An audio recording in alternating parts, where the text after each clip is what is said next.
Hey, Derek here. I just want to give a quick gameplay run through of how you play my new game, The Divergence Device.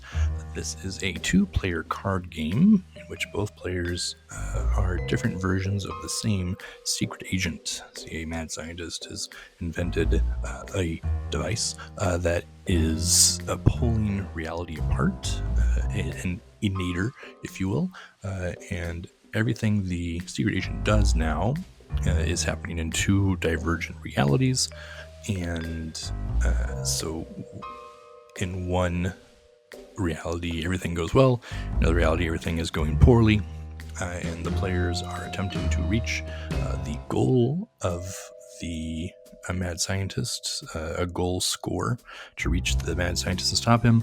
But as you play a card, if you have a good score on your side, there's a less good score on the other side. So you're playing two-sided cards, trying to help yourself and potentially demerit your opponent. And I'm just going to go a quick run through of how the game kind of works here.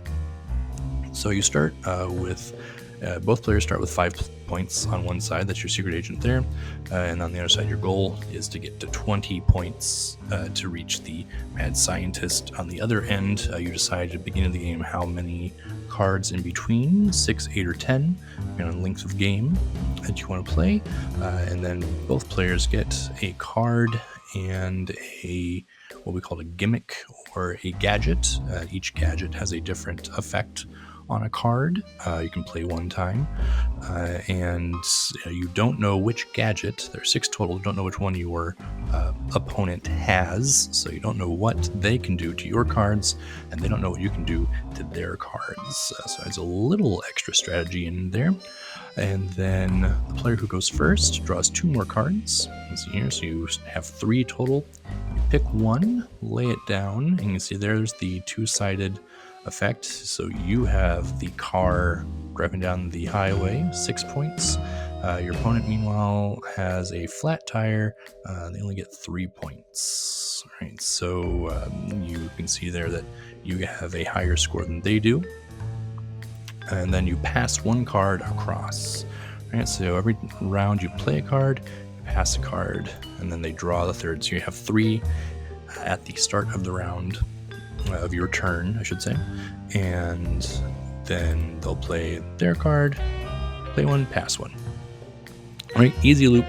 You draw, play, pass, draw, play, pass, unless you decide to use one of your mechanisms here, your gadgets. Some gadgets, you play the gadget instead of a card. So this player here is going to use their twister gadget, which takes a card and twists it around.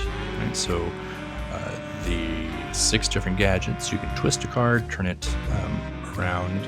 You can change it from negative to positive. You can add more points to the card. You can add 2 cards together. You can replace a card, or you can double the effects of a card. So you play your effects down until you reached all 6 cards in the middle. You laid out how many cards you decide to have, and then you simply add up your effects and see who can get to 20 without going over. If you go over 20, you have to give those extra points to your opponent. So if you had 22 points and they had 19, you gave them 2 points. Now they are at 21, right? So they're closer. So if you go too far over, you can actually end up helping your opponent get closer to the score. So you want to try and match that. So you might want to actually, every once in a while, give yourself a demerit to keep from going over. It's a pretty fast, rapid-fire game. So you can get a round done, I would say, in about 5 minutes around. So that's just a run through there of the Divergence Device, and it's on itch.io/Derek Writes. So go ahead and give it a try.